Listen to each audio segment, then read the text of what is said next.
Man, I'm sad we missed that mango moment on recording. Yeah. And that's why we should always record. It's because I didn't get a chance to actually start recording. You know what's funny? This is probably going to go into the bloopers, and people are going to have no idea what we're talking about. Oh man, it's like, man, I wonder what that mango moment was. It's so sad. Now that we've said this, we can never talk about it. We can never ever. explain it. Not until episode 100 of the podcast. That's going to be a while, so yeah. And that's if people even remember. I guarantee we're going to forget about it. And, like, if we somehow manage to get a fan base before, then be like, what the fuck was the mango moment? I'll be like, huh? Mango moment? What are you talking about? And then, like, we're going to go to sleep. Like, it's going to be late at night. We're, like... 2 in the morning. Just wake up. No, like... The mango. No, like, don't even... Like, not even, like, 2 in the morning. Like, we're just about to go to sleep. It's like, oh, I've got so much shit to do. You, like, lay down in your bed, and, like, 5 minutes later, you're like... Oh! The mango! Oh, the mango moment! And you like wake up, call me in the morning. It's like, what the fuck do you want? It's like, dude, I remember what the mango moment was.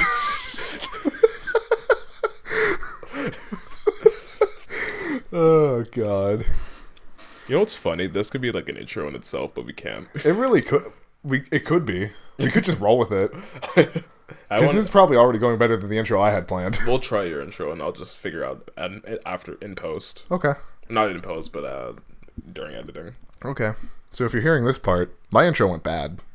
I love how meta we get.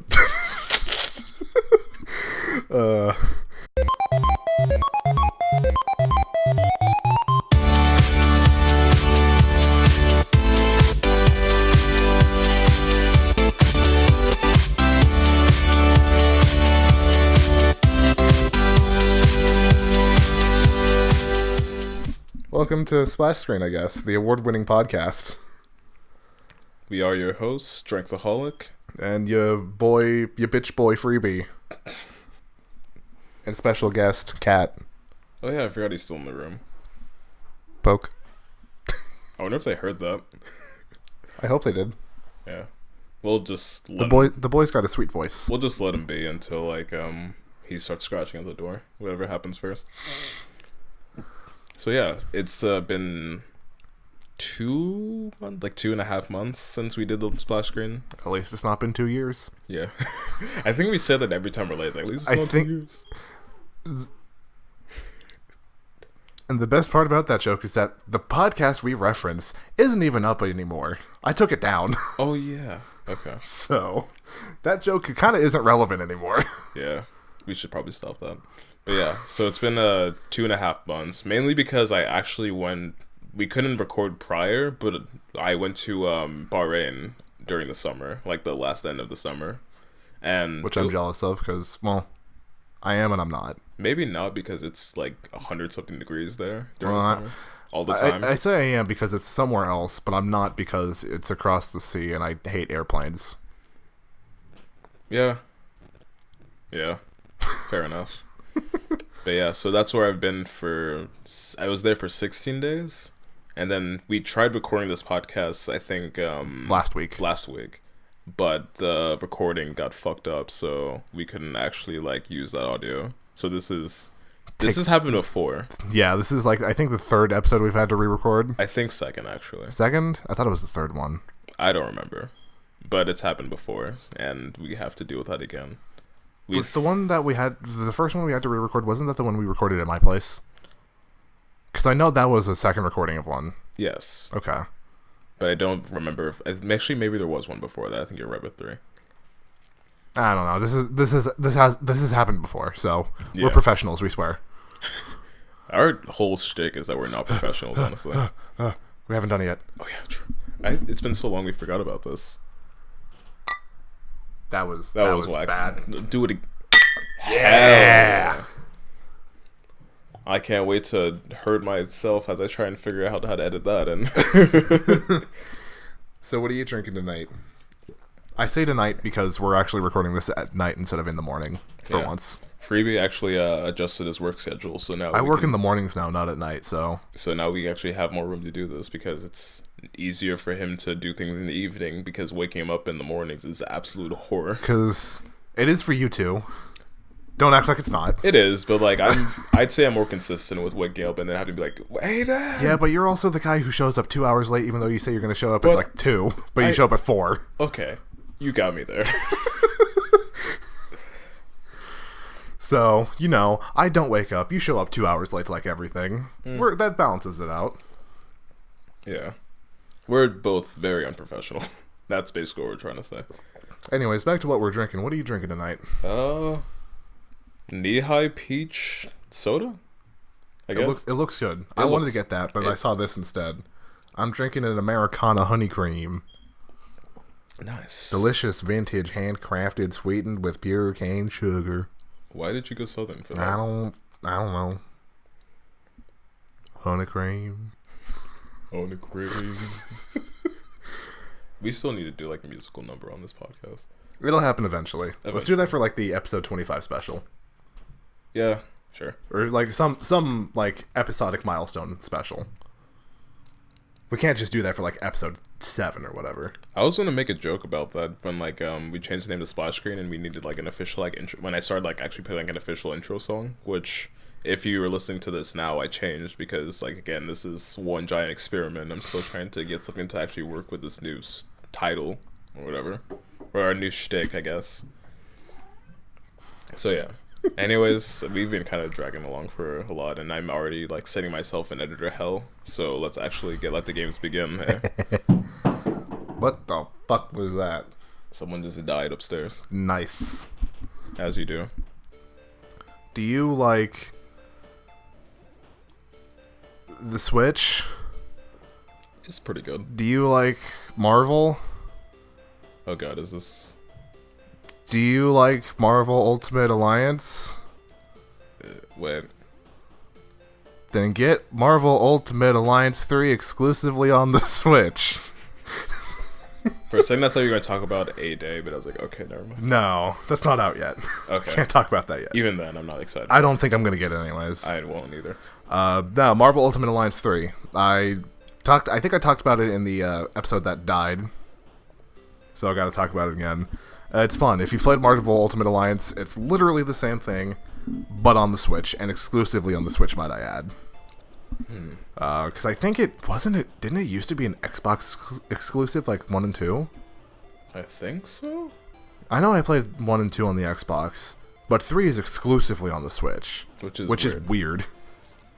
But I'm not complaining, because it's a good game, and I like it. I mean, Nintendo and Microsoft have gone really buddy-buddy, so I guess it's not too surprising, but it's still weird. Still weird. But, but yeah, it's literally just any other Marvel Ultimate Alliance game, but on the Switch. Should I give like a basic rundown of the beginning of the story? Yeah. Space. You start playing as the Guardians of the Galaxy. Basically, you're on the spaceship, and you find all of the Infinity Stones. All of them. And you have to fight both Nebula and Ronan the Accuser to get them. But you technically win, I think, but the stones explode, and you get teleported to Earth in the middle of that one place. That the Spider-Man super prison, the name I can't remember of. I can't remember either. It's not the Asylum. What the fuck is it? The Archway? No, it's not the Archway. You know what I'm talking about, though, right?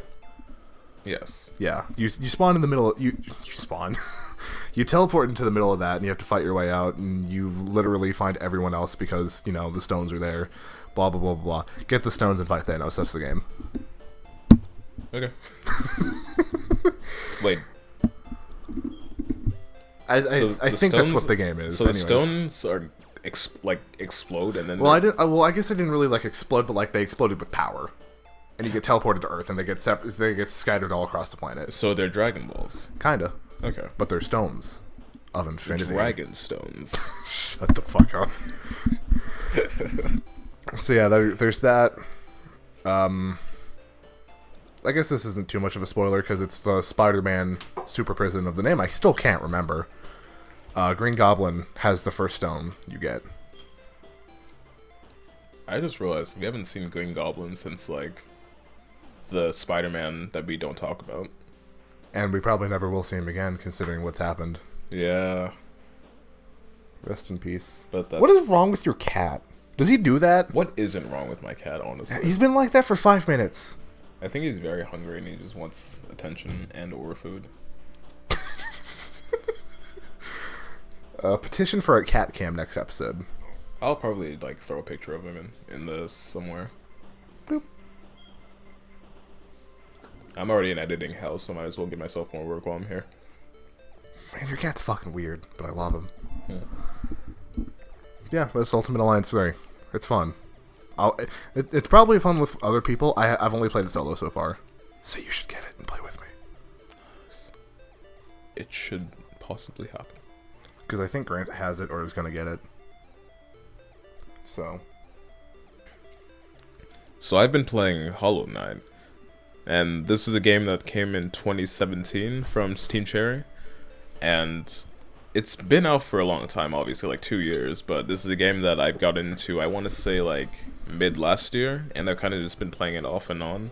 And mainly because, one, it's a game that was really interesting. And I got it on sale. And I was like, oh, this is going to be a really good game to play. And also there's Silk Song, which is a sequel to Hollow Knight. That's coming out next year. And this is a very great game. It's a 2D RPG side-scroller, platformer sort of adventure game. And everything about it is just really amazing. Like, it has like all these really interesting environments, and it kind of does what Dark Souls does a little bit, where it's sort of, it doesn't explain the story, but you kind of sort of figure it out as you're kind of going from area to area and interacting with all these NPCs. And it's very fun. It takes exploration to this extent that makes it not only something that is like, from a gameplay standpoint, really interesting and fun, but also from like a video game developer standpoint, or maybe even like a graphic design standpoint, makes this actually really interesting. Because what it does is that when you go into a new area, you don't actually like, at some point like earlier in the game, you can actually find like a map maker, and you'll be able to like purchase a map from him, and then you can of course like get upgrades later on, and so on and so forth. And then as you go around, the map gets updated. Every time you rest, the map gets updated. But if you go into an area that you've never been into before, then it doesn't show you anything from there. And it isn't until you find like another, you go back to a rest area, if you find a new rest area, that you can actually like see what was in the place that you went to. So it's realistic, but it also makes it so that you're not only cautious as you're going into new areas, but you're also like, it makes things more exciting, I want to say.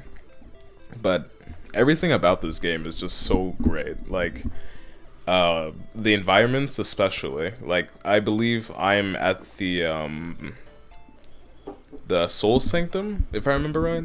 Either that or it's an area like just past the fungal wastes. And the environments are all these like very unique places with their own like soundtracks and their own like special kinds of enemies, and you kind of go around and you sort of just get enveloped in these areas. Like, it's not just like I don't know, it's not just like oh, this place is like this place and then this one's like this place. Each one kind of has their own properties, and then as you like progress in the game and get more moves, then it makes it so that you can really like kind of see what makes this specific area very interesting. And it's a game that like, for me, it's been hard to like get dragged in by, because this is like a game where, because the exploration is really like what's the word I'm looking for? It's really kind of throwing you just like in the dark. Hoopla.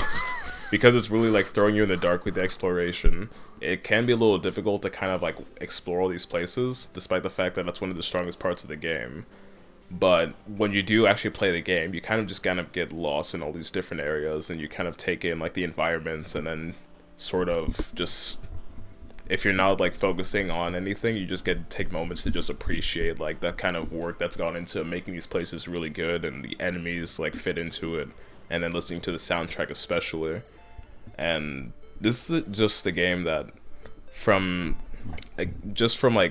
all parts of like what make a game good, this game is like a very great example of that. Like, the animation's really good, the environments especially are really good, the soundtrack's very good, the characters are also really good too, and kind of the world building as well. You know, it's a game that you... But you just, like, abuse your mic mid... I didn't mean to.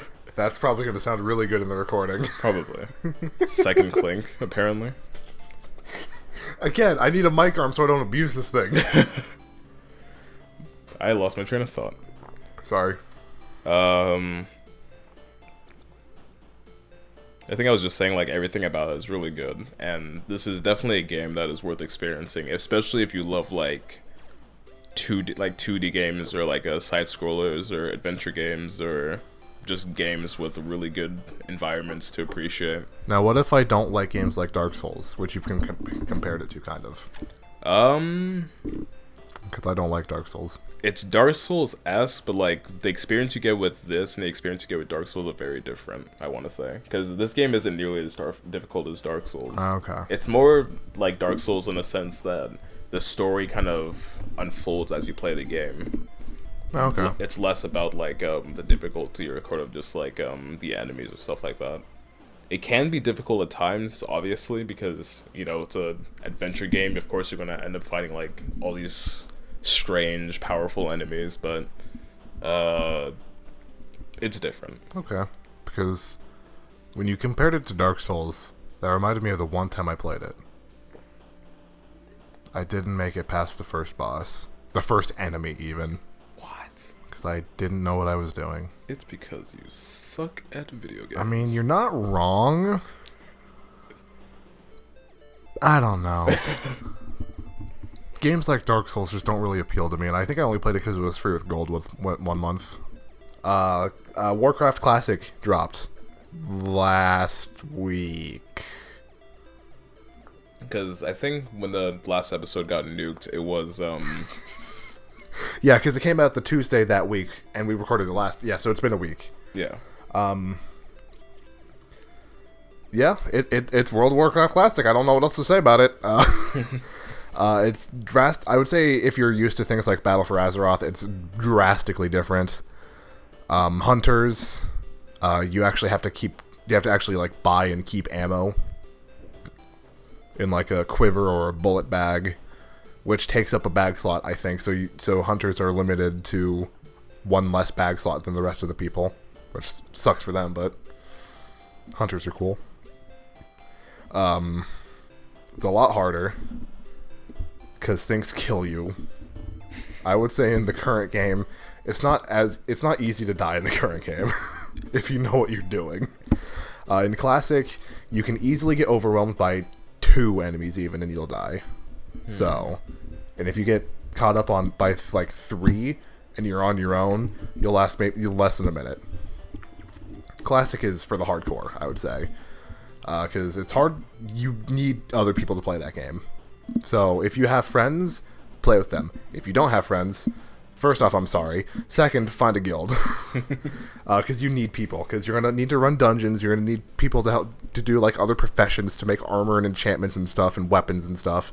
Because back then, if you make your own stuff, it's actually decent.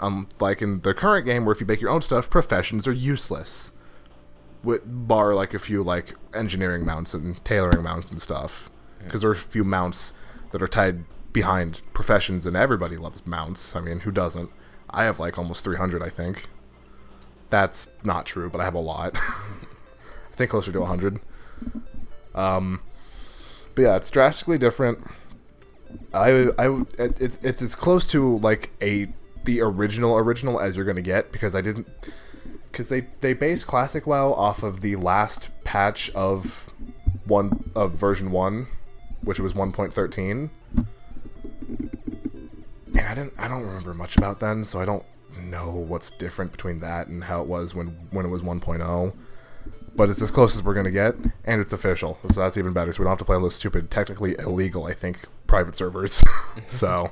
Have they made like a lot of adjustments to like this version, or is it basically just like the classic mode, like as it was? It is, as far as I can tell, it is classic as it was, with a few quality of life things added on. Like, The only things that I've noticed that are quality of life that was added onto it are the whole BattleNet friend system. So it's not just like per character, it's per account for your friends list. And I haven't used this, and I never will use it, because why? When I have Discord, I don't need to use it, but they have like a built-in voice chat system. Okay. And I think that's in Classic too. So, but besides that, it's all... It's as classic as you can get. This is a big if. I don't know about this. I don't remember this one, but I think you actually have to keep an inventory slot for your mount. Instead of like in current WoW, it's just like a page full of them, and they don't have to be in your inventory. It's different and it's fun, but it's not for everybody. So, okay. Honestly, I think because I got you to play WoW at one point, right? For the trial. I think you might actually like Classic better. Really? Yeah. Okay. I don't know. If you ever want to try it out, just let me know and I'll let you use my account. Okay. But it's fun. Nice. Oh, and might I add, it's all the older graphics, but in a higher resolution. So. Okay. So like, I thought 2005 graphics, but with like a 1920 by 1080 resolution for the screen. I thought it was gonna look really bad for a second. I was like, oh wait, no, never mind. It should look fine. No. Like, I thought they'd get like super pixelated, but then it is like a regular resolution, so it's fine. So I played Akane on Switch. So this is a game from Ludic Studio, where I think like just one day I was trying to like get new games on the Switch around the time that I first got it, and I found this on sale. I was like, oh okay. And this is actually a really pretty sick game, actually.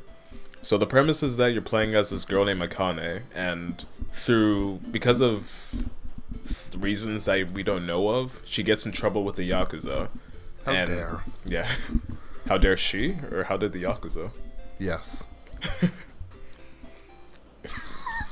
Okay. So she's in trouble with the Yakuza, and she's at a point in her life where she's basically about to get overwhelmed by them. So the premise is she pretty much is sure that she's going to die. So what she wants to do is at the very least take down as many as she can before she goes down. So this is like a arena style game that takes place in the future, I believe. Yeah, Mega Tokyo 2121. So it's like a future. So it's kind of a futuristic game because you have like cyborgs and shit. And yeah, you just kind of go around and you have to kill as many Yakuza as you possibly can, as the game is. And then if you get hit once, you die, and then you have to start all over again. So it's kind of like a... Sounds very rage-inducing. Yeah, it is a little bit. But it is like it's sort of like an arcade style game where like your objective isn't necessarily just to survive, but like when you die to try and get a higher get more kills than you had before. And every 100 kills you have to fight this like enhanced cyborg dude named Katsuro. And apparently, I don't know not much about the background that's talked about, but like, he's like known Akane for a little while, and they apparently had some beef before, and then this is like their chance to actually like end things. But you have to fight him, and you have to like try to find a way to defeat him, because you can't just slash at him, and you can't just like shoot him like you would like any other dude. But once you do that, once you kill him, then you have to go through another 100 cycle, and then if you manage to kill all the guys through that 100, then you have to fight Katsuro again, and it just kind of keeps going and going. The highest score that I have so far is 400. And I haven't gotten a chance to play much of it and try and get higher than that, because it is not easy. Because as like after each like 100 iteration, the amount of enemies that come, it's still like 100, but they come in like bigger groups. Like maybe like say first 100. This isn't like exact numbers, but like say like first 100, like you'll have 10 enemies come at you at one time. Then maybe next time it's like 30. The next time it's like 60, basically like that. And then it gets to a point where you can't just like go around and slash enemies, because the game is actually built in a way where like if you swing your sword too many times, then you'll go out of breath, and then you can't swing again. But you have a gun to try and kind of balance that. But your gun ammo is only like it only refills both over time, and every time you kill an enemy, you gain ammo from that. So as you kind of go through the game, then you have to sort of start managing how you're swinging at these enemies, especially when you have so many coming at you so like at once, and like trying to manage like your ammo and stuff like that. So it's less of just like go around beat the shit out of everyone, but more of like you have to do a little bit more thinking. And after you I think each milestone of 100, or like some sort of like milestone, you do get like these upgrades for Akane, like maybe different shoes, so that like she'll dash around in a different way, or she'll dash around like longer distances, or you'll also get like upgrades for your sword as well, where I think I don't know if it's like a specific sword itself, or it's just like an ability that you get, but like you manage to like, you can get an ability where you like, if you hold the attack button, you'll like swing around in a 360 and kill anyone that's close to you during that. That's cool. It's really cool. And then it's also not just like upgrades for like your weapons, but also like upgrades for not necessarily upgrades, but just like aesthetic things. Like she smokes a cigarette and it leaves like a line, so you can get like after a certain milestone you get like a blue line, or maybe like a green line and stuff like that. Purple line. I think so. Oh, that's cool. But it's a very fun game, as it is a little rage inducing, especially for like me who takes video games way too seriously. What are you, a sweaty nerd? A little bit. You've seen me play Smash? Yeah. And I lose just like almost every time. Yeah, but you've accepted that you're bad. If I'm bad at Smash, I'm like, no, it's the game that's the problem. And then I start like getting mad and shit. Well, no, I haven't accepted that I'm bad at Smash. I accept that you and Grant are way better than me. Okay. Because I can beat other people. Not you guys.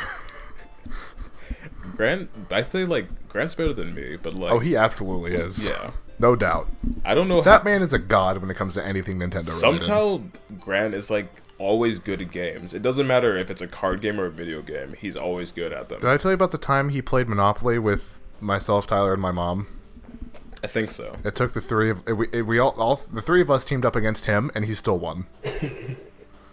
That man is an evil genius. Grant has too much power. He's not allowed to play Monopoly with us anymore. But yeah. Overpowered friends aside, Akane is a really nice game on Switch that you should totally buy and play. Switch only? I believe Switch only. Co-op? No. Damn. I feel like that'd be a lot of fun co-op. It would be a lot of fun co-op, though. Too bad it'll never happen. You like strategy games? Why do you always like treat these as advertisements? I don't know. It's a good question. Like jazz? Do ya? Yeah. Okay, good. It's a ringtone. That has nothing to do with the game, but Fire Emblem Three Houses. I've never played a Fire Emblem game before. This is my first one. I love it. I originally wasn't planning on getting this game, but one of my friends ended up accidentally buying it twice. So I just bought his second copy off of him. I was gonna say it's like when you bought 2 Smitty plushies by accident. Okay, I have another story of things I accidentally bought twice. Okay. But I'll save that for after this one. I'd honestly, yeah, it's fine. Or I can say it now if you want. You can go ahead. I'm gonna go with the second. We'll come back to the Fire Emblem in a second. So, the two of us, we watched the YouTuber Smee7Y. Yeah. And you know, if you watch Smitty, you know that he's had some milk bag plushes come out. There's fucking one right there on the bed right now. Right. I have both of them because there was the milk carton and the milk bag. I accidentally bought 2 milk cartons. So, I have one, and I gave one to that idiot over there. I'm very happy about it. Milk bag. Gotta love them. Or that's carton, sorry. That milk one's a carton. Gotta love it. I think you know about this, but recently they released some Pop Funko figures for the Ruby characters. Oh yeah. I accidentally got 2 sets of each of them. I thought it was gonna be just one character. Nope.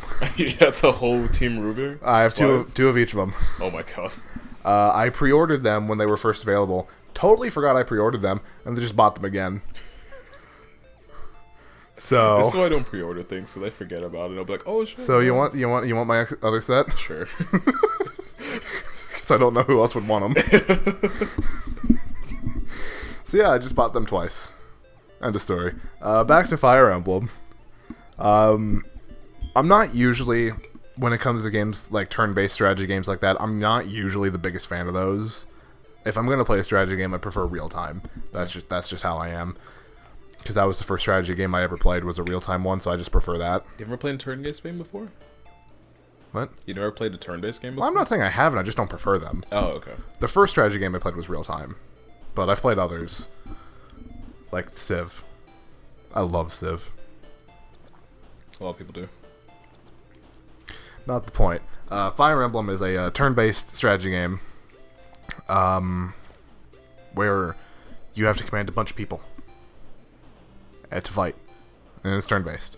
So, and everybody has like their weaknesses and whatnot, and there's like some people have bows, some people can use magic, other people have giant axes that should be two-handed, but they use one hand for.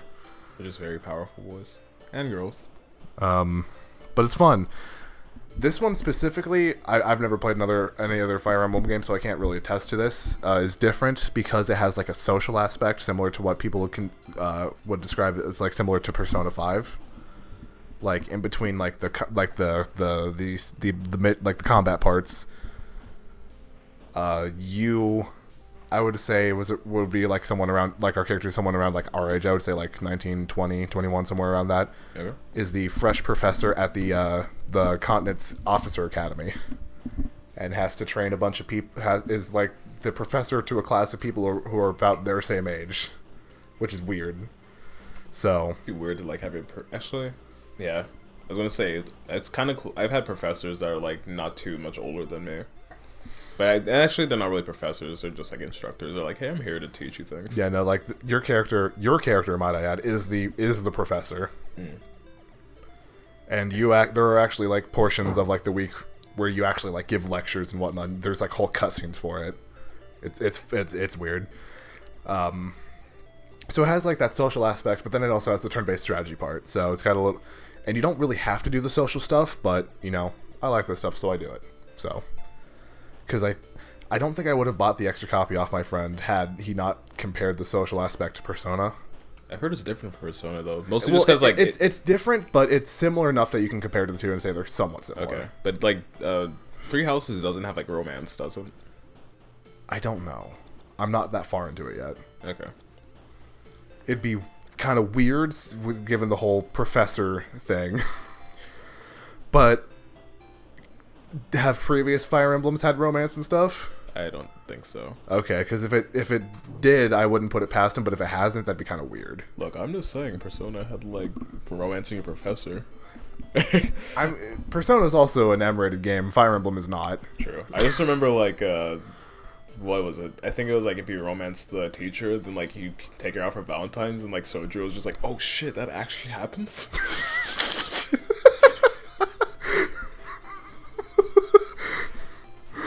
Oh my god. Oh, I think this was in the episode that got nuked, but we discussed who was Persona Best Girl. We should probably do that again, considering we brought it up a couple times. Well, I asked you about it. Yeah, you said asked you weren't me. far enough. Well, I'm not far enough for everyone yet, but of everyone that I have seen so far, Best Girl is a tie between An and Makoto, which I think is fair. But I haven't also encountered everybody, because I'm halfway through Futaba's Palace, which I know she joins the team later on, because it's the intro cinematic kind of gives that away. Yeah. And I was forced to watch that. Mostly for the music, which I can agree with that. It's great music. That's one of my favorite intros for anything ever. So. What do you think of Takemi? Yes. Right answer. Only answer. Only answer available. I accept yes and yes. Now, here's the opposite question. Who's best boy? I know who my best boy is. It's easy. Yusuke. Yep. Good man. I don't know why he's my favorite boy. He is certified best boy. But he is absolutely certified best boy. I don't know why, but he is. There's just something about him. Everything about him, actually. God. What are we moving on to? The night show. Let that begin.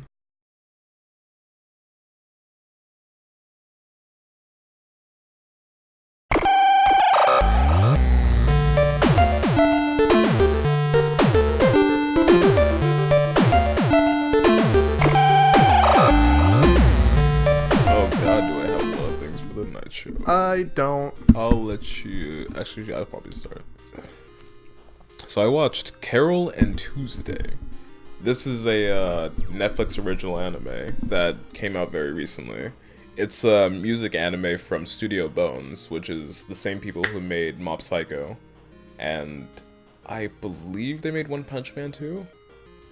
At the very least, I know they also made Mob Psycho, which if you know anything about that, it's pretty damn good.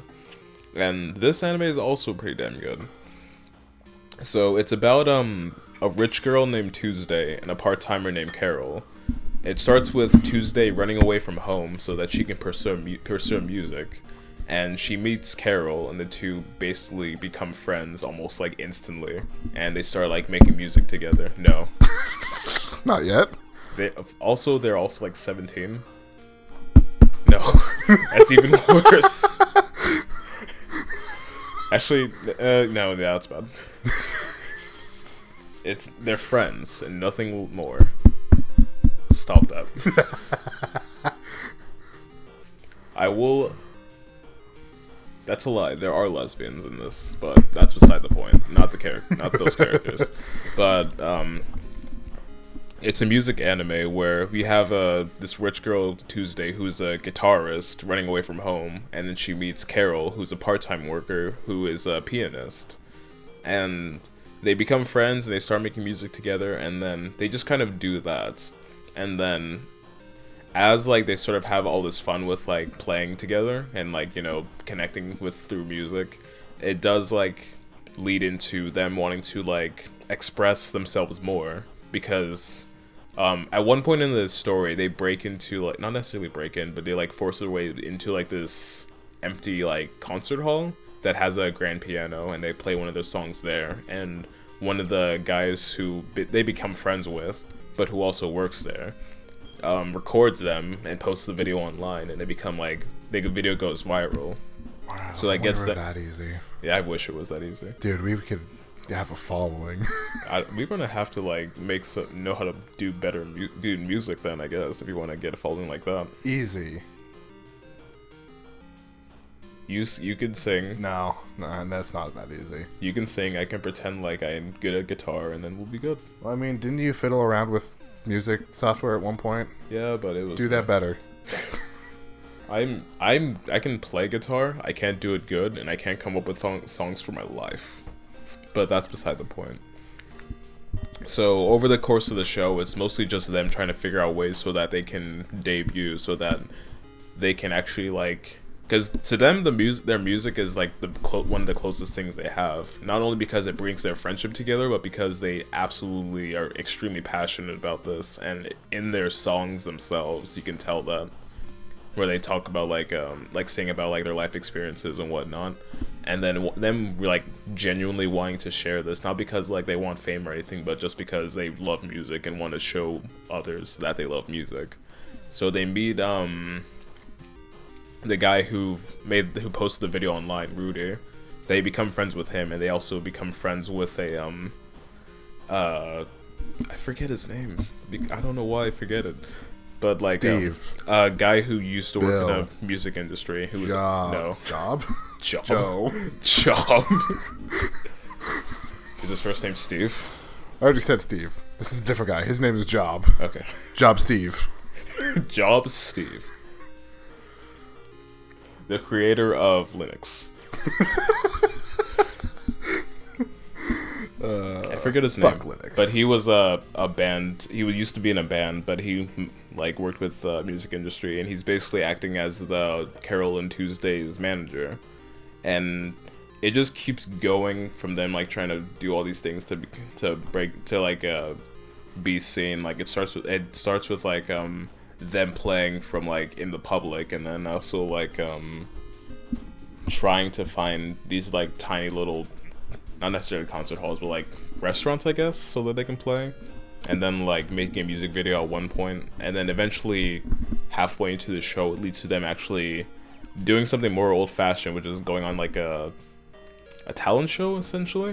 Not necessarily a talent show, but like a sort of like a America's Got Talent, basically like American Idol. Oh, Where if they win, then they get a chance to debut, and that's the latter half of the show, and we get to see like them not necessarily just struggling with like not necessarily just like first is like actually getting in so that they can like be in the show, but then also like competing with all these different musicians that are also like extremely talented.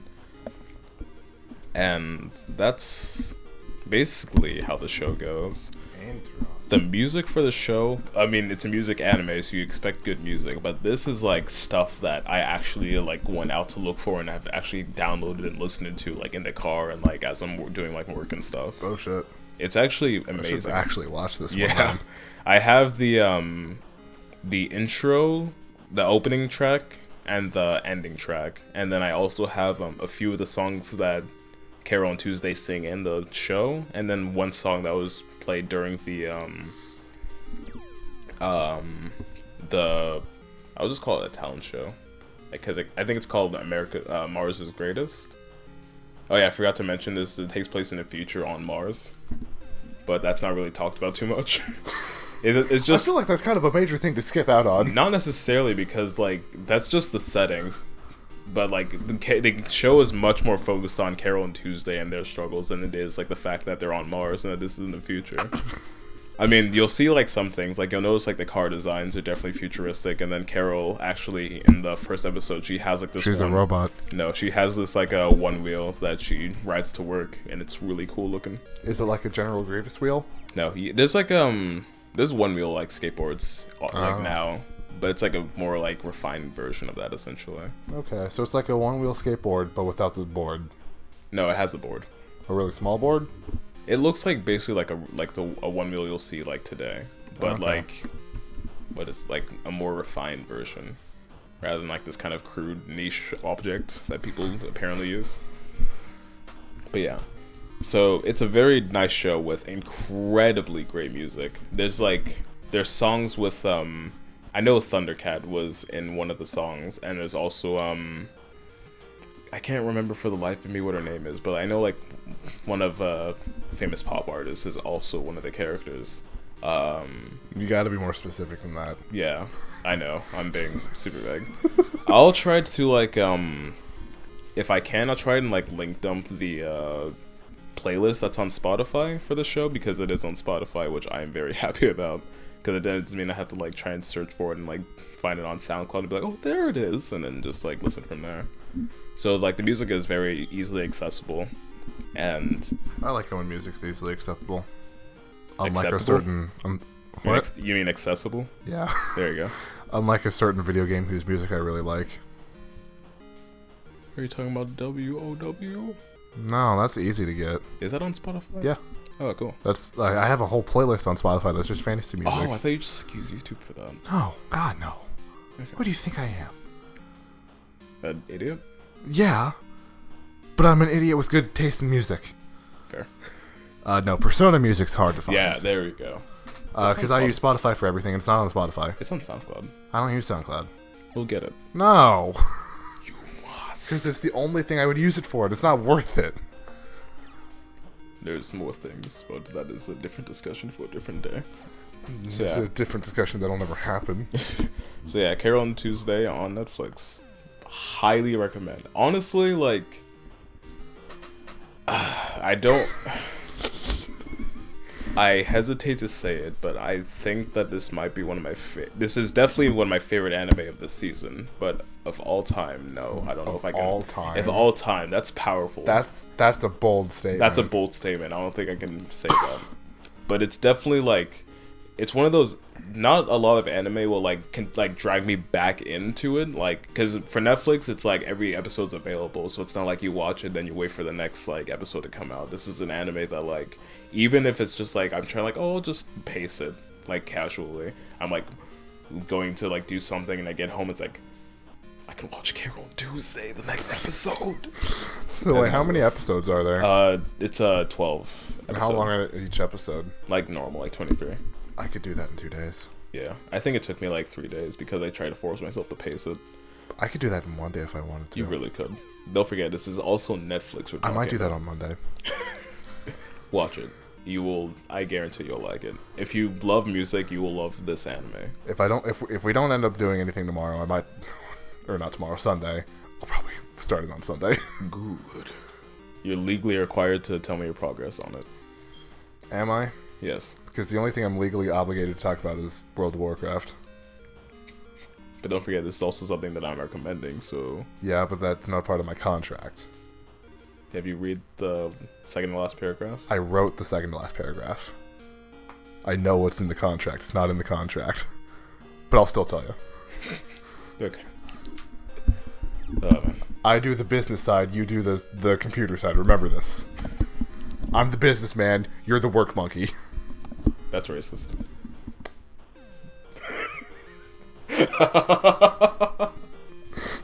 I don't like putting the race card, but it was the perfect time.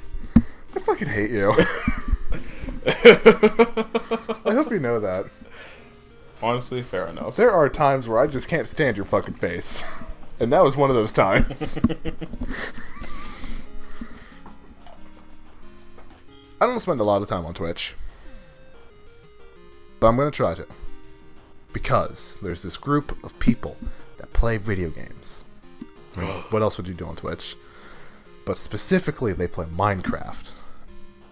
Who plays Minecraft? You ever heard...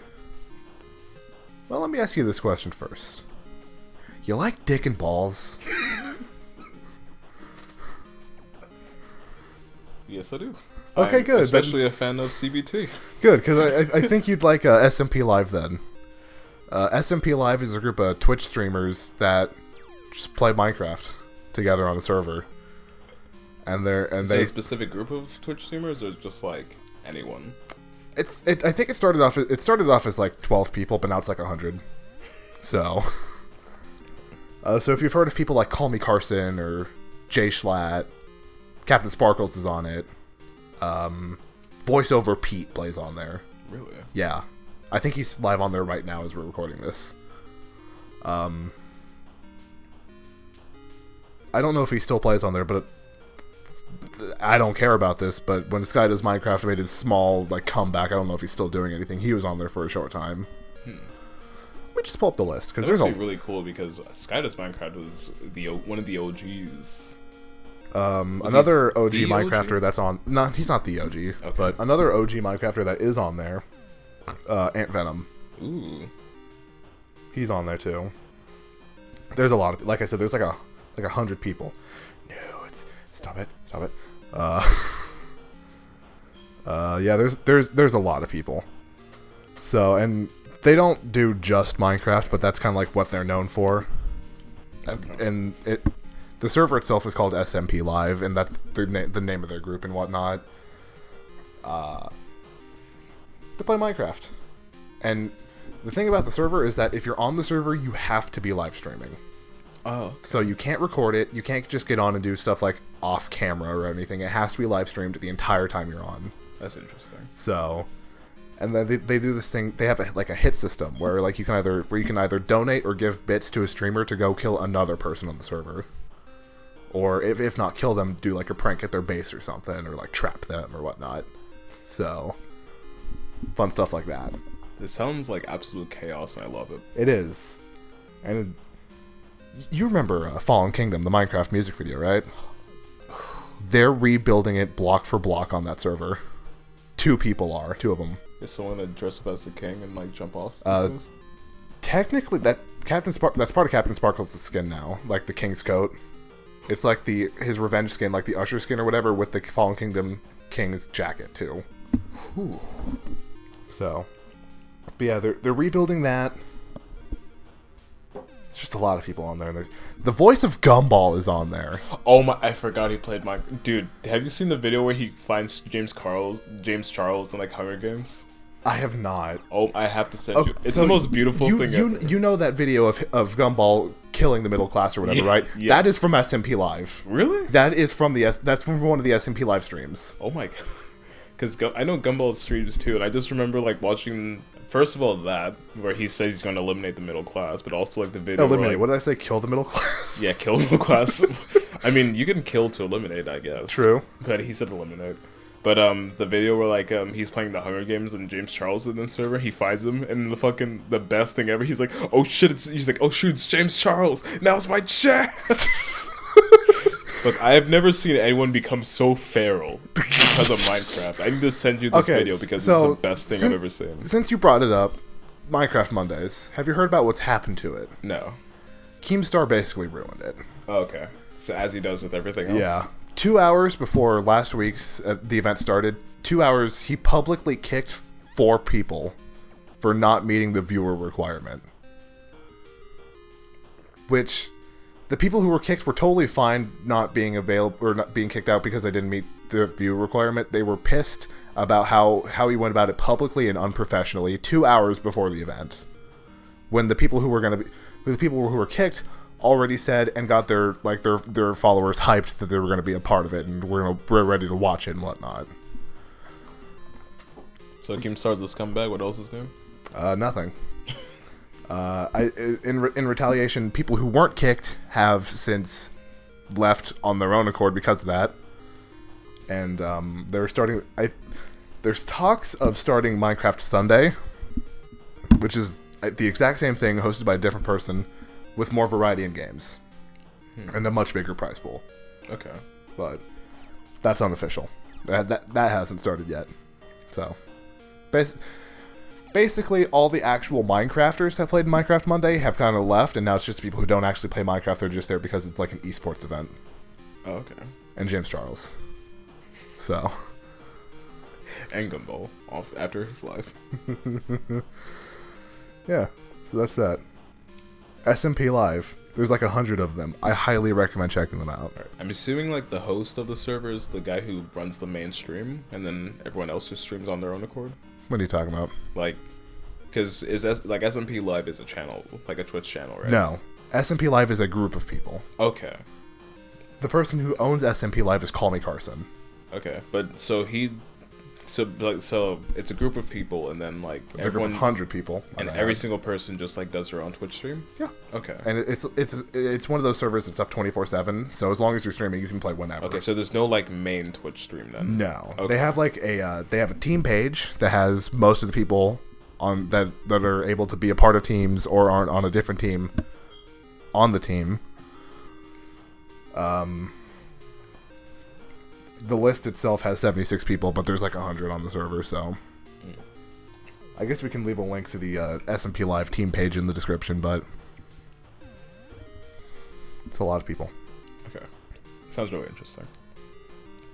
And another good thing about most of them anyways is most of them either do stream highlight videos or they have a separate VOD channel you can go and watch. So like for some of them, like Carson, he doesn't have an official VOD channel, but one of his viewers made an unofficial VOD channel if you want to watch the VODs. If you don't like watching VODs on Twitch, because I don't. Because I just find it kind of weird. Yeah. Or Carson has a Call Me Carson live channel, which is like his stream highlights. So you can watch that there. Okay. So it takes like 3 hours worth of videos into like 15 to 20 minutes. Okay. So it's good. It's real fucking good. Oh, we want to talk about my dick. Alright, so Freebiy's dick is it's rock hard right now. I didn't know if I should insult you or compliment you, so I'm just gonna not. Do you like dick and balls? What was that about?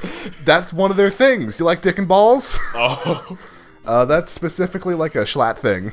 Oh, okay. Like, I bet if you Google "you like dick and balls," something SMP Live is going to show up in Google. Probably. I'm going to do that while you talk. Google. Yo, like. I shouldn't let you do this. Your picture dick Dick and Balls you just saw? No. Dick and Balls. YouTube. Wait, what? Oh, what's that? Don't worry about it. You like Dick and Balls. The third... Oh, the Cuck Shed. Wait, what? The Cuck Shed. The Cuck Shed? The Cuck Shed. Just watch SMP Live. They're funny motherfuckers. Should I talk about something dumb or something actually cool? I went with dumb, so you can either... I would say do actually cool. Okay. But I watched Into the Spider-Verse finally. I haven't. Really? No. It's... Alright, so it got added to Netflix, I want to say 2 months ago? But yeah. So it got added to Netflix, and I was like, oh shit, I really want to see this movie, but I never got the chance, so I can do that. And this movie is just as good as everyone was saying. So Miles Morales, it starts with him like kind of going into this very new environment for like school and having to worry about like fitting in and stuff, and then like his desire to be like express himself through art and all that, which I'm totally into. And then it has his origin story of how when he goes into, I believe it's an abandoned sewer system, where to pain he gets bitten by a radioactive spider, and then he basically gets Spider-Man powers, and you have him struggling with these powers, but then early on, the Spider-Man of his universe gets killed by Kingpin, and then so because he's now like with the Spider-Man powers, it's his essentially his duty to become the next Spider-Man. But there's a lot of like anxiety for him that's coming with that, and with that, there's also in this movie, there's multiple universes with their own Spider-Man, each with their own like origin story with like some consistency, like someone who dies getting bit by a spider becoming some sort of spider person, and then basically they all kind of collapse into Miles's universe, and they have to all find a way to basically get back to their own universe because... Explain to me how the pig fits in. So the first two Spider-Men, well, spider people that we meet is like a version of Peter Parker that's like much more like not necessarily retired, but like he's out of shape and like lost his touch. I haven't actually seen the movie yet, but there are theories going around that Peter Parker is the same one from the MCU, or is supposed to be. I think so. So, or at the very like he's like a washed up Spider-Man. Yeah. So there's him, and then there's also I don't want to remember her last name, but there's also Gwen, who is a female version of Spider-Man. And then those are the first two we meet, and then later on we learn that there's more Spider people in Miles' universe, which is Spider Noir, Peter Porker, and then Penny Parker as well. And then he just kind of gets introduced as like an additional Spider person. There's nothing too significant about like his origin, but he got bitten by a radioactive pig and got spider powers, basically. So he's just a spider person that we meet later on, and he becomes like one of the main people. So the goal in this story is for Miles specific. Let's do find a way to get all the spider people back to their own universes, because since Miles is essentially like the quote unquote base universe, and the other spider people came into his universe, and the longer they stay in there, they start to like glitch out, and eventually like that like damages them, and eventually they die the longer they stay in Miles' universe, so they have to get back to their own. And that's sad. Does anyone actually like die? No spoilers allowed. Okay, that's fair. I shouldn't have asked that. I knew what I was asking for, and I should be, yes. Yeah. But Kingpin is the main villain of this Spider-Man movie, and he's basically making a universe for reasons that I can't say because that is spoilers. So what they're trying to do is try to find a way to stop Kingpin from making his machine, or like finishing his machine, and then also trying to use that machine to get the spider people out before they can destroy it. And this is a really great Spider-Man story, because it's different from like all the MCU Spider-Man movies. and you have Miles Morales, who's a Spider-Man that's not really known that much because he exists in the comics before, but kind of seeing like how he sort of like refines his abilities, or kind of like comes into better terms of, or like you see him become a much more capable Spider-Man because he's like super new and he's getting thrown around with these different Spider-Men that are, well, Spider people that are much more capable than he is and know their powers, and then just him sort of not necessarily coping, but like trying to like fight against the fact that he is much weaker than these people, and alongside the fact that the threat that they have to deal with is a very real threat that he has an obligation to actually complete. So the storytelling for this movie is especially great, but what I love especially for this movie is the fact that the animation is insanely great. So it's animated like it's a 3D movie, but it's animated as if it was like a 2D thing, where it's animated on 24 frames. And it's also animated in twos, which is basically like they'll have a character in one pose, and then they'll stay for that pose in the next frame, and then the next one, and then he stays in that pose, and then the next one it's different, and then he stays in that one for the next frame, and it just does that. That's cool. So it has like this really, it has like this jitteriness that is very intentional, and it basically sells like, basically the animation is extremely stylized, and it works despite the fact that it is like, it's 2D methods of animating used in 3D, so it makes it really stylized and gives this movie this interesting look. And they even use it to like actually help with the narrative as well. Like the scene where Peter Parker, the sort of deadbeat Spider-Man, and Miles go on like I guess their first mission. They do a thing where, so the entire movie is animated with 24 frames, and from the start of that, or at least like I guess from the start of the movie as well, Miles is animated with 12 frames, which is half of the frames. So you don't really notice it, but you kind of like subconsciously notice that like Miles is much like, not jitterier, but like stuttering, or like much more delayed than any of the other characters, where you kind of see that his movement isn't as smooth, which emphasizes that he is like this not yet professional Spider-Man. Interesting. But then as the movie progresses, and as he gets like, he learns how to use his abilities more, then he does like start becoming like from 12 frames to 24 frames, and he's just as smooth as everyone else. Didn't this movie also take like 5 years to make? Well, yeah, it's this movie is incredibly stylized in a way that is but like has hardly ever been used. Like when you think of 3D elements being manipulated as if they were 2D, the first examples that I see are like Guilty Gear and Dragon Ball FighterZ. Those are the only examples of like 3D things that have been used, like animated as if they were 2D. But you have that on top of the fact that it's meant to look like a comic book illustration. Like they specifically made it so that basically if you were to pause at any point in the movie, it would look like an illustration from a comic book. That's cool. It's really cool. I'll link dump a video of like from Wired where some animators of this movie like talked about like the process in which like they made this movie.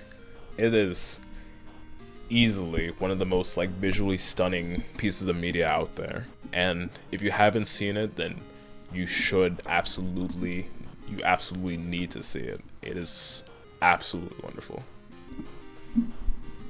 Alright, so let's look into our patch notes.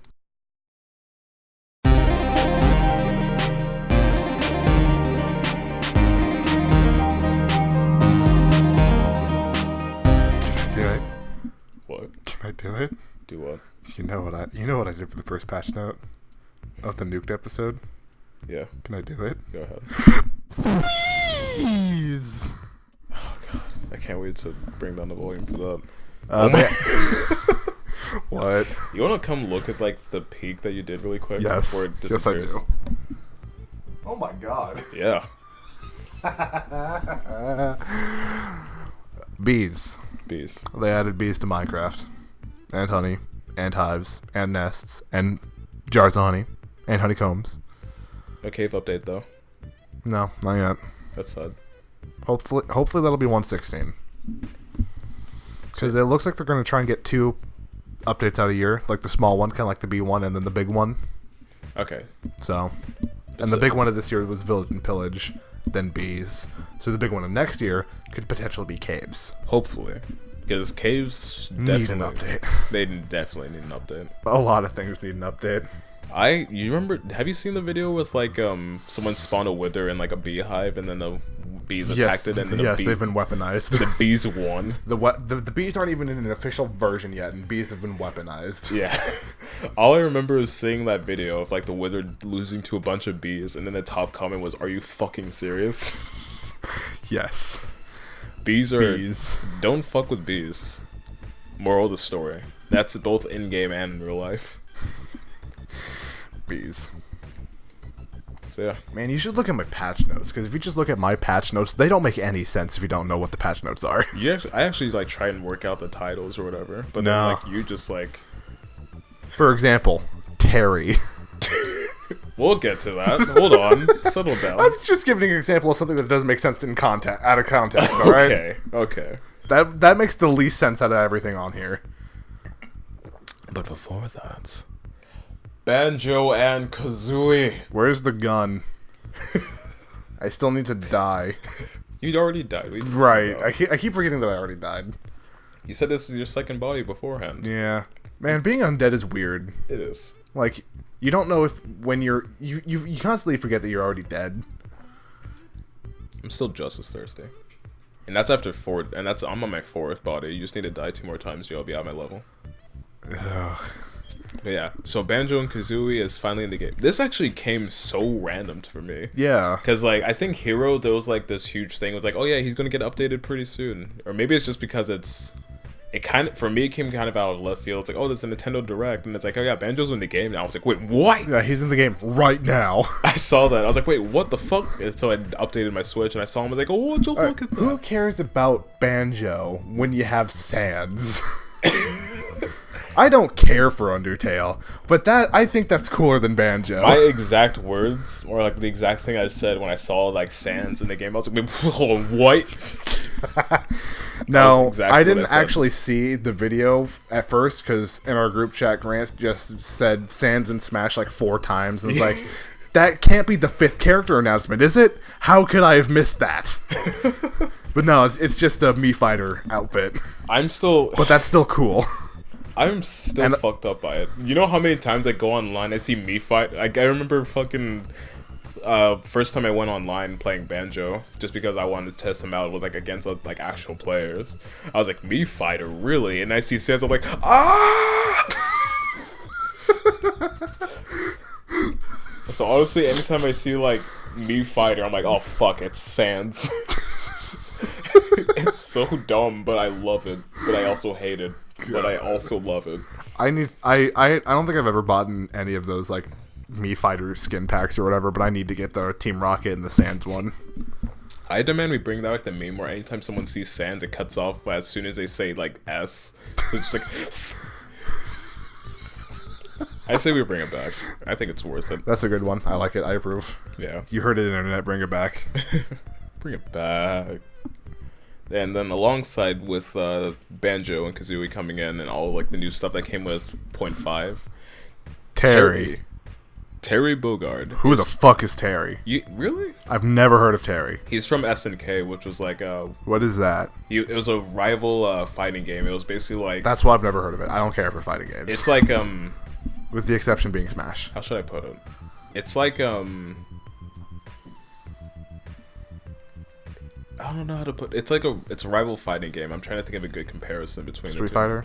Well, it's a rival fighting game to Street Fighter. Mortal Kombat.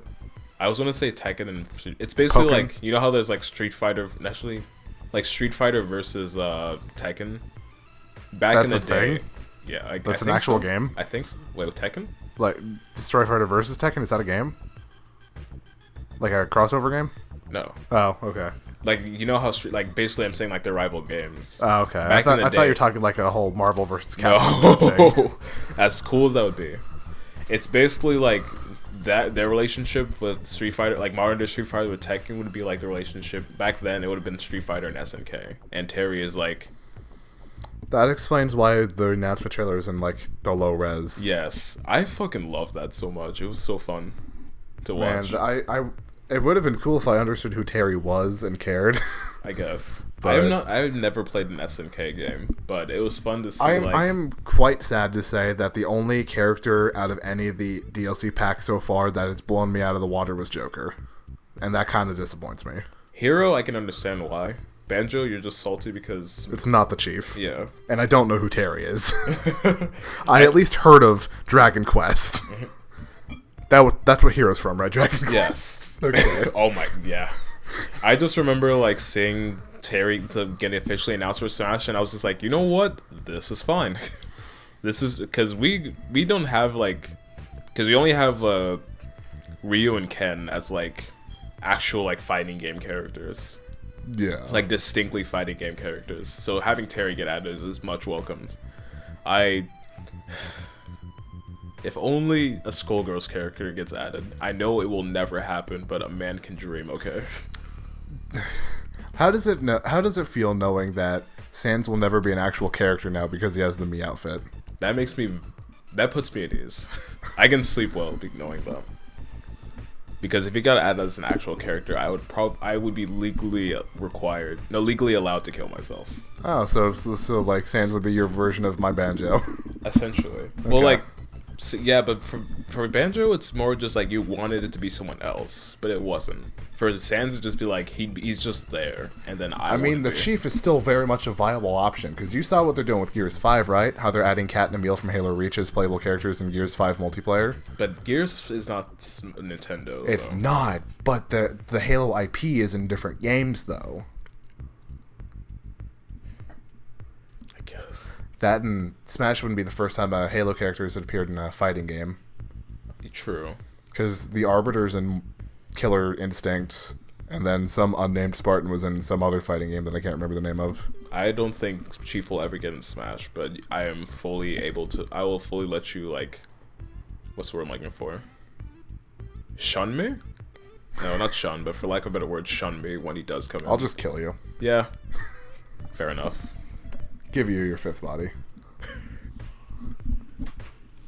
Yeah.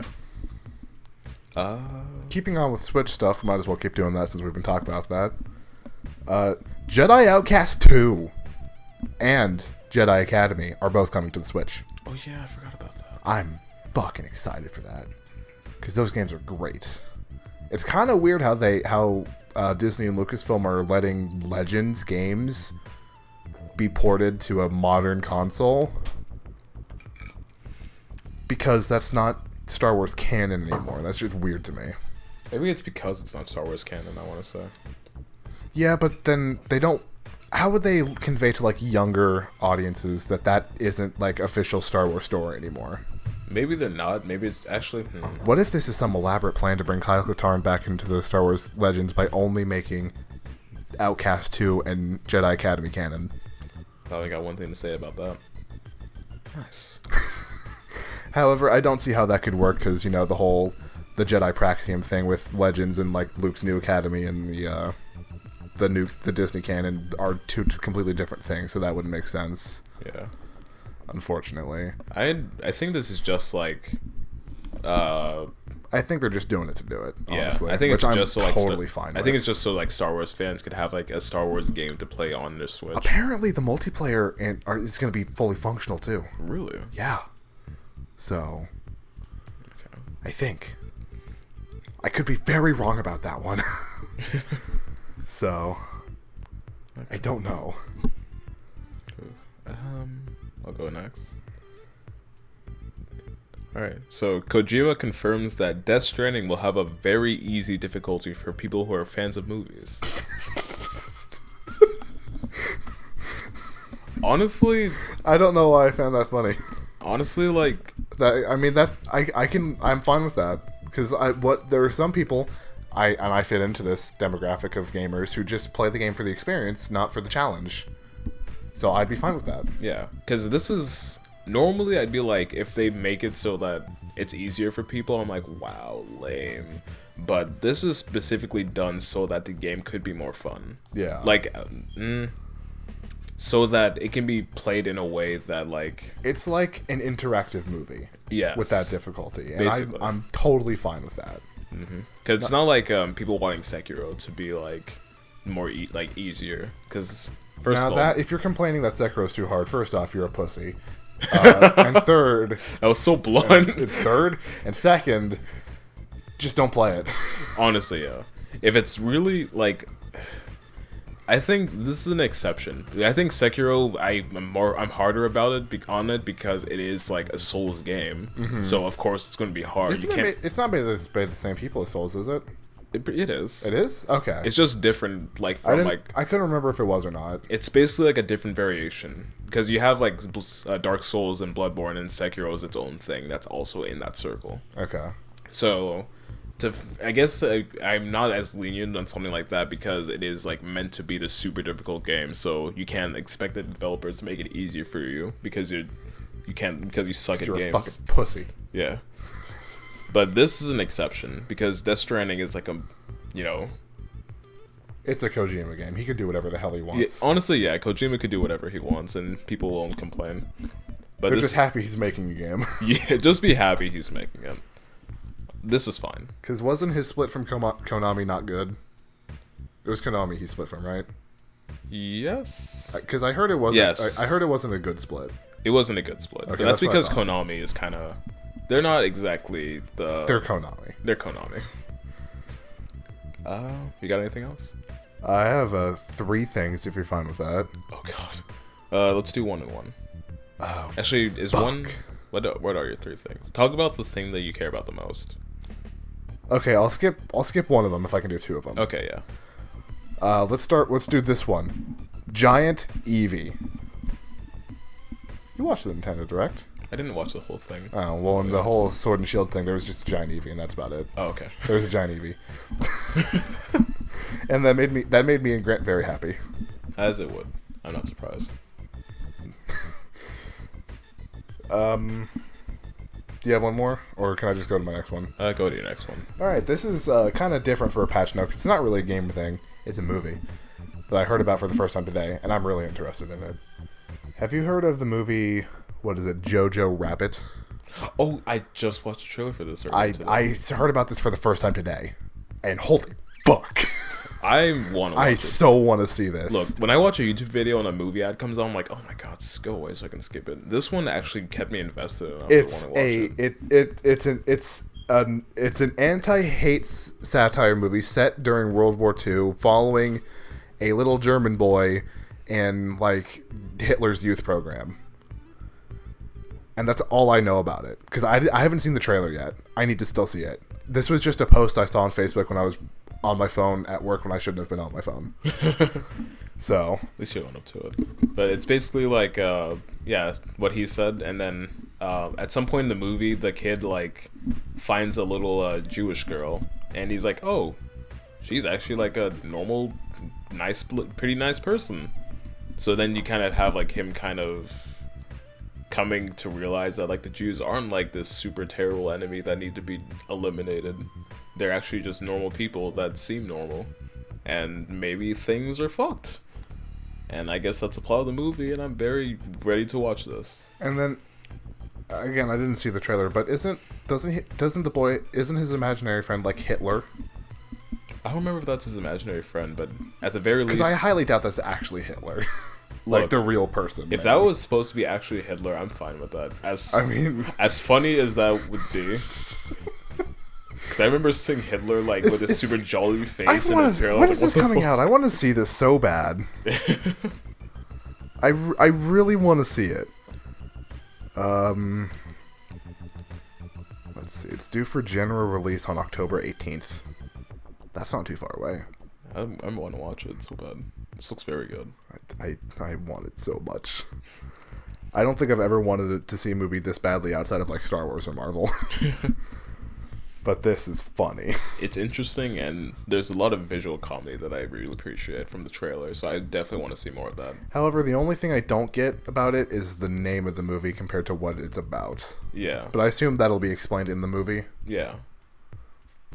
Also, and then lastly, Cyberpunk 2077 multiplayer in the works. Ooh. To which really? I say, yes. Let's get it. I want it. I want it. I want it. Okay, since we're on the topic of 77, have you heard that they took out all third person anything, right? No. There is no more third person. It's only first person. Honestly, that's fine. Which I thought it was going to be only first person to begin with. Like, I didn't know there was third person. But that's just no more. Mm-hmm. It's all first person. All of it.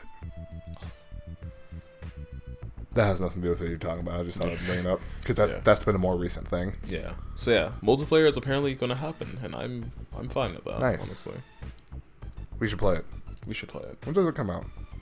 Oh, fuck. Next year? I'm pretty sure next year. Okay. Because there's a lot of work going into this. So hasn't this game been in development since Witcher 3 finished its final DLC? Yes, I believe so. So this game's been in development for a while. Yeah. But from what we've seen, it's going to be... Do I say it? Breathtaking. There we go. Notifications.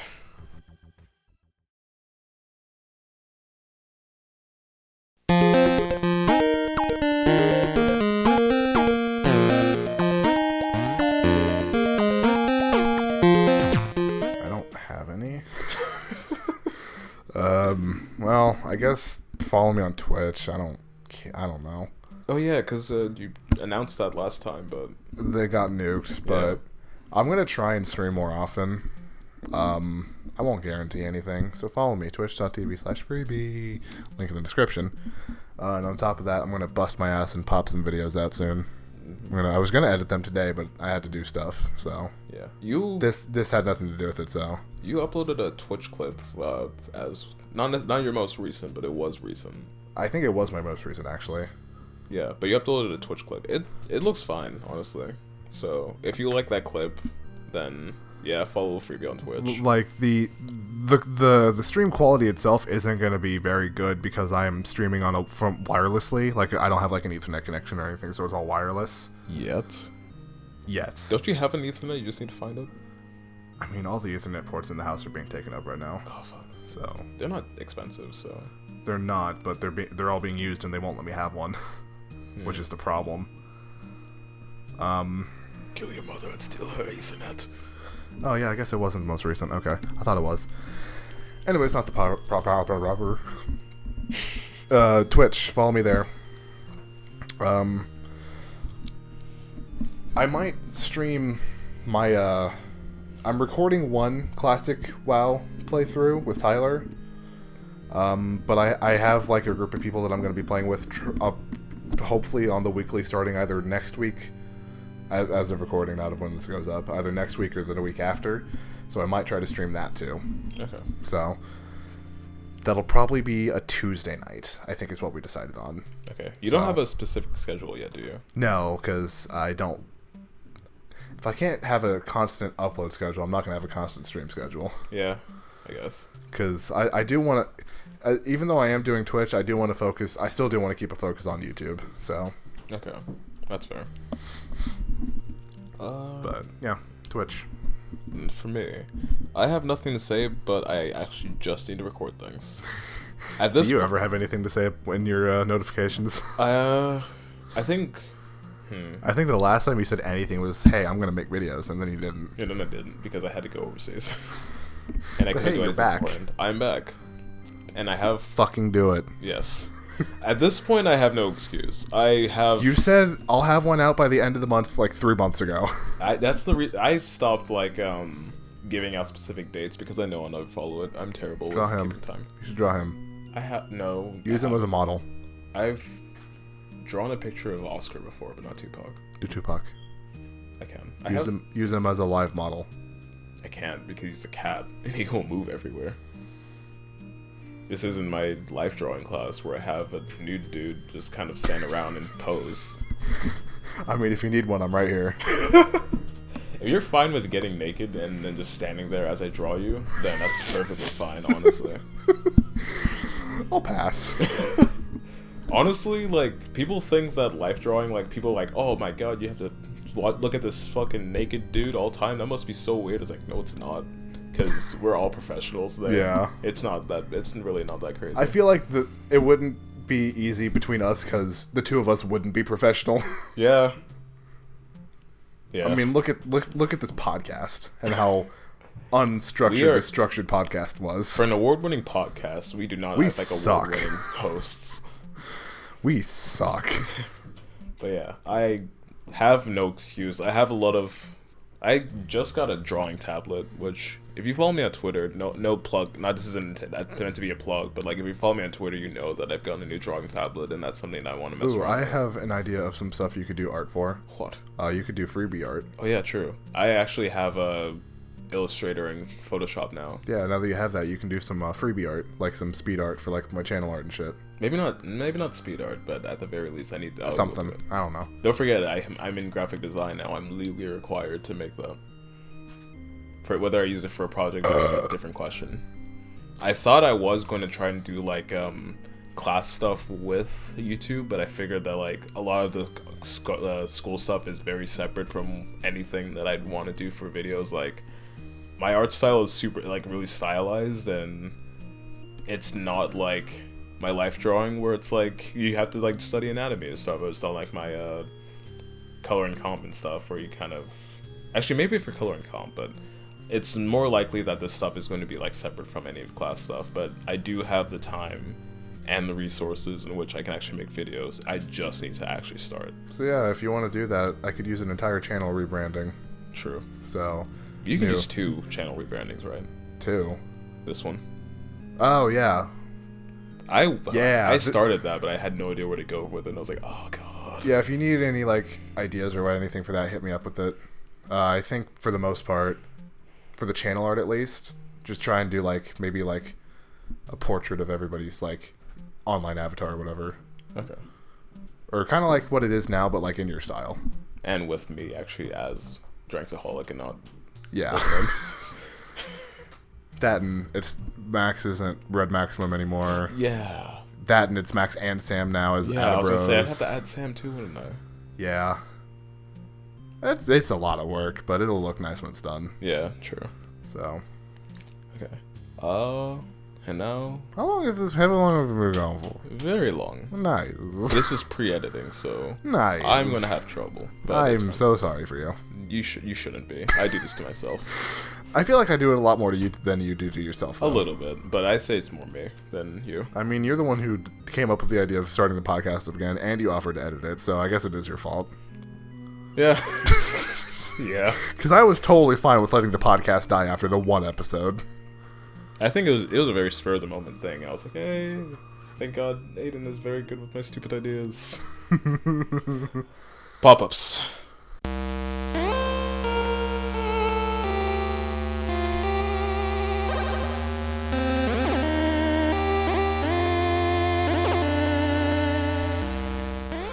So this is actually a new section that I literally just added earlier today, where there's a lot of really cool things that I found, but like they're not long enough to be in the night show. So I thought this is something that I'd like to add. So I don't think, Aiden, you don't have anything? No, because I didn't know pop-ups existed until like 2 minutes before we started recording. Oh yeah, true. So I'll. And honestly, I don't think I'll have any pop-ups, because again, it'll happen naturally for me. Yeah. But we'll try and figure it out. Like, if you find, like, I'll just start and kind of give some groundwork, I guess. Nah. Okay. So first pop-up would be the Astartes series. This is a 5-part series with the 5th part in the works, and parts 1 through 4 are already out. This blows my mind because everything is basically done by one person, but it looks so amazing. The animation, the visual effects, the sound design, the every single thing about this is so insanely good, and the fact that it's done by one person is just like, it's mind-boggling. Especially, I found this video through a Corridor Crew, which I will talk about in a different episode of Splash Screen. But they did a reaction to this, the fourth part, and it is some of the most insane work that I've ever done. So definitely check it out. I love this, and I've watched it like, I think I've lost count at this point. I've watched it so many times, and I love it. So if you're like me who loves animation and like a bunch of like any visual effects, then this is awesome. Watch it. And then, I don't care for Warhammer at all, but this sounds great. I never cared for Warhammer either, but this is like I've never cared for it. I own Warhammer Vermintide 1 and 2 though. Yeah. And those are great games. You don't have to like Warhammer to like this, because I don't play Warhammer at all. I basically know nothing of it, but this is like the coolest thing I've ever seen. As far as I'm aware, most of the Warhammer games, with the exception being Vermintide 1 and 2, are like turn-based strategy games, but to the extreme. Yes. Which I don't like. Really? No. I think you'd like things to the extreme. No. Like I said earlier that I didn't like turn-based strategy games, with the exception being Fire Emblem. So I don't think I'd like that to the extreme. I mean, I don't know. I'll give it a try. Vermintide's fun, though, because that's literally just Left 4 Dead with giant rats. Nice. That's what Vermintide is. It's just Left 4 Dead, but with rats. Fair enough. And it's great. All right. And then for next pop-up, there's a man in the woods. Where? There is no woods. What are you talking about? There are no woods here. You know how close we live to Pioneers Park? That's basically woods. Oh my god, you're right. I like how you looked in the actual direction of Pioneers Park too. the real life gags that no one will ever see. Yeah. And if you don't live where we live, then you'll have no idea what the fuck we're talking about. But anyways, that's that point. So, A Man in the Woods is a short animated movie by Color of Life. Colorful. And it's basically like a poem about a teacher who, one of their students who's just this little shit, makes up a story about a man being in the woods and using that as like a way of fearing the his classmates, so that he can like, there's like this like flowers that have like this really sweet nectar, basically, so he can hoard all the nectar for himself. He basically told this lie to scare all of his classmates so that they wouldn't get close to the woods where these flowers are. So it's this poem, and it kind of devolves into this, I don't want to say actually, because it takes a really interesting turn, and you will be surprised like about the way it goes. I'll link, of course this will be link dumped, and this is not, it's great, not necessarily from like as like a piece of animation or like as a short movie, but like as a poem itself, it's something that's really awesome that I think, especially if you see like how it starts turning like towards the end of it, this will be something that's very noteworthy to a lot of people, especially if you're someone who loves like storytelling through animation. This is something that will be really awesome. So go ahead and check that out. Mm-hmm. You're not going to check it out, are you? No. Well, I mean, maybe, but you should. Even if I think it's something that's worth. I mean, it sounds really interesting, but trust me, if you watch it, then you'll be like, oh fuck. So yeah, and with that, I believe that's a podcast. We've been going before, including like pauses and stuff and breaks and whatever. We've been going for 146 minutes. I feel like that's not our longest time yet. It is actually. Oh. Because usually we'll be like a half, like an hour and a half. Oh yeah, because and then like 10 minutes get shaved off. Yeah. But there's been a lot of breaks in between this one, so maybe it's a little skewed, but still, that's a long time. The longest recording time yet. Yes, at the very least. Yeah. Well, as far as editing, I think we'll probably sit like an hour and a half. Okay, that's good. I have no idea because this is pre all that. We're meta, but we can't tell the future. Yeah. Man, I really wish my intro bit worked. It probably did. I don't know. Not really, because your phone didn't actually ring. Yeah, but we had the moment with your picture. I think that's fine. Yeah. I'm assuming that I showed a picture, showed the picture on screen when that happened. So, yeah, God. that was a good moment. Whether I use it as an intro or not, we'll say. Because at this point, even I don't know. God, that's the one. No. What are you gonna say? I don't know. Should we just end this podcast? No? Yeah. All Yeah, right. we probably should. We've been going for almost 2 hours. Honestly, that's actually, as far as long episodes, this is the shortest we've done for extending the outro bit, which I should stop now because let's not change that. So yeah, I say we keep going. no, absolutely not. I'm already in editing hell, and I don't want to spend any more time here. Just hire someone to do it for you. No, because there's a very specific way of doing this that I'm trying to play around with, and I don't want to talk to someone about it. Anyways, that's a podcast. Yep. So this has been Splash Screen, the award-winning podcast. I am Dranks. Uh-huh. Yep. That is who I am, in fact, yes. And that's Joe over there. Uh-huh. And that is Freebiy. What is wrong with you? Oh, fuck. I was up at 6 this morning to go to work. I'm tired. I'm pretty sure you are for all of these. Alright, podcast over. Yeah. So, yep. I'm Dranks. That's Freebiy. We'll see you in the next episode. Bye. Goodbye. Fuck your chicken strips. Fuck your chicken strips.